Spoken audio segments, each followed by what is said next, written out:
Ahoj a vítejte u dalšího videa. Obvykle mě vidíte, jak cestuji v dodávce s Honzou a s Wolfíkem. Jenomže zatímco kluci hlídají náš domov na kolečkách, já jsem se přesunula do Japonska. Tohle je už druhý díl mého dobrodružství. Pokud jste neviděli ten první, který najdete tady, určitě se na něj podívejte, ať vám neutečou souvislosti. V tomto díle se totiž podíváme na to, co se stane, když si v chrámu vytáhnete velice zlou věštbu.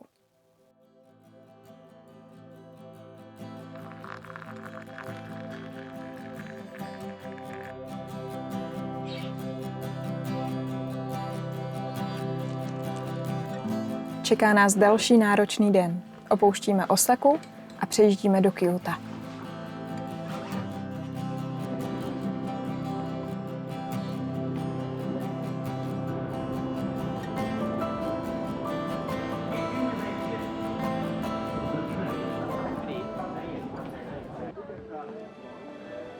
Dorazili jsme do svatyně Fushimi Inari Taisha v Kjótu, která je ikonická svými červenými branami, kterým se říká torii. Je jich tu více než 10 000. Věděli jste, že každá z těchto bran je ve skutečnosti darem? Na zadní straně každého sloupu je napsané jméno dárce a datum, kdy ji chrámu věnoval.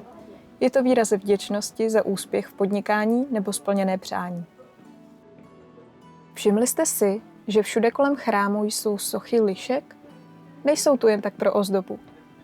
Liška je totiž považována za posla božstva Inari, tedy boha rýže a prosperity.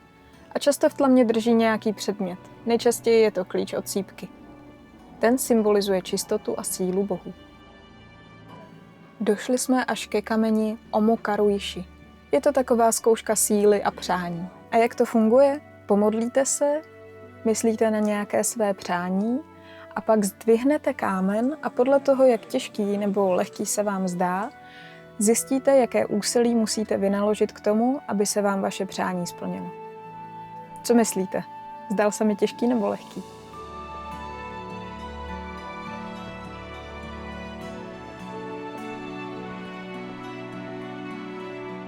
Po tak dlouhé procházce jsme se rozhodli trošku posilnit a zastavili jsme se v místní restauraci.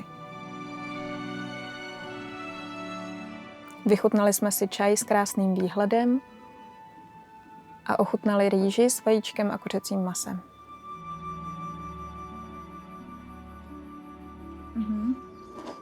It's really good.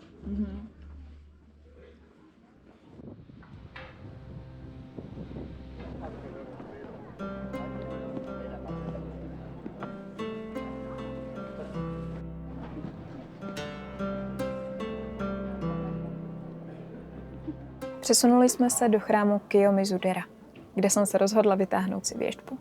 A jak to vlastně funguje? Zatřesete dřevěnou krabičkou, z ní vypadne bambusová tyčka s číslem a vy obdržíte právě věštbu označenou stejným číslem. A ta moje byla hodně špatná. Byla to vlastně nejhorší věštba, kterou si tam můžete vytáhnout. Věštba mě upozorňovala, že si mám dávat pozor na oheň a že cestování je teď pro mě velice špatný nápad. Když se ale vytáhnete zlou věštbu, máte možnost přivázat věštbu na tomu určené místo a tím tu smůlu máte nechat v tom chrámu a neměla by vás následovat. Japonci mají takové rčení skočit z terasy Kiyomizu. U nás je to něco jako vrhnout se do něčeho po hlavě. Dříve se totiž věřilo, že kdo skok přežije, tomu se splní nějaké přání.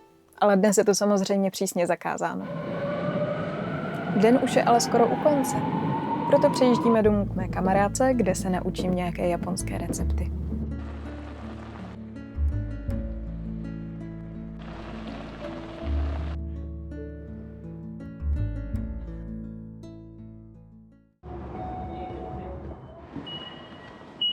Dnes nás čeká výlet do města Kamakura, kde je místo, které mě uchvátí ze všech nejvíc.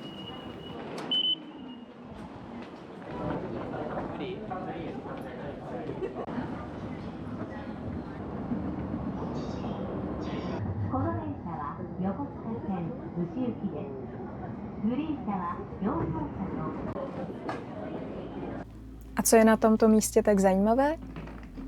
Najdete tu Buddhu, který sedí pod širým nebem. Obvykle je tu totiž ve zvyku, že jsou umístěni uvnitř obrovské chrámové haly.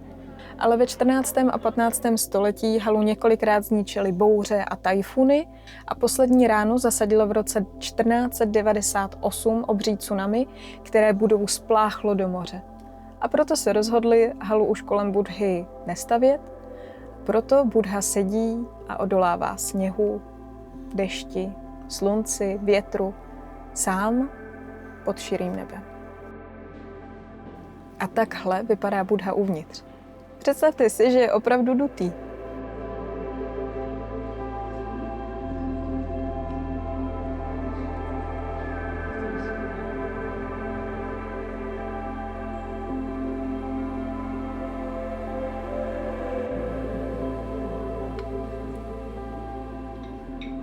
Po drobném občerstvení jsme se přesunuli do akvária, kde jsem viděla úžasnou show s delfíny. A mrzí mě, že vám ji nemohu ukázat kvůli autorským právům. Co vám ale ukázat můžu, je to, co jsem si odsud odnesla. Představte si, že jsem si tam mohla vytáhnout svoji vlastní perlu. Skutečně, donesli mi takovou škebli, já jsem si ji pomocí nože otevřela a tam už jsem viděla tu překrásnou perlu. Oni ji pak už jenom vyčistili a připevnili mi ji na řetízek, takže si nesu překrásný suvenýr. V akváriu jsme to zrovna moc neodhadli a strávili jsme tam mnohem víc času, než jsme původně chtěli.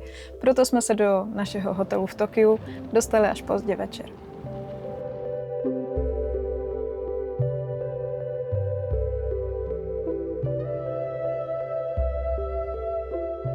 A ráno nás čekalo překvapení, které jsme skutečně nečekali. Je půlka března a v Tokiu sněží.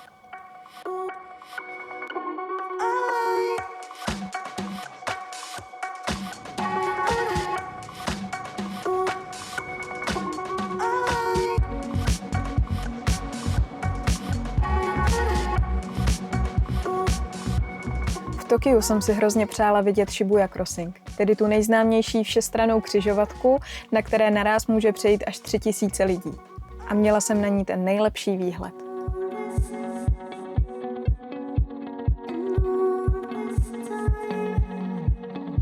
Za slunného počasí odsud má být vidět i Mount Fuji. Škoda jen, že je dnes taková mlha. Přesto pohled na Tokio je opravdu neuvěřitelný.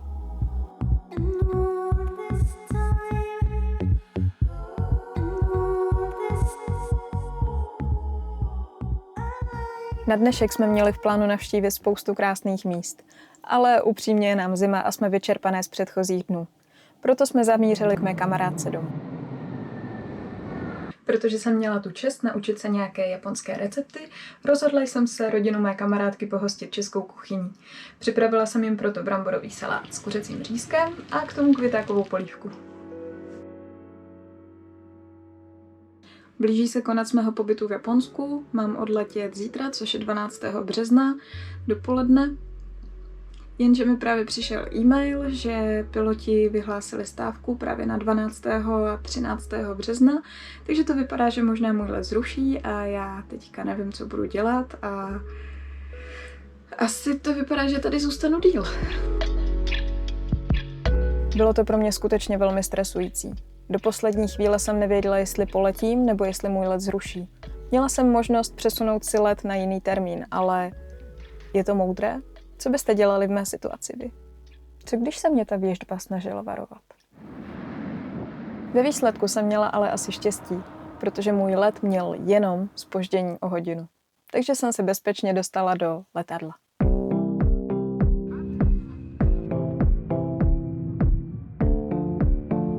Přestože se mi Japonsko hrozně moc líbilo, nemůžu se dočkat toho, až budu doma.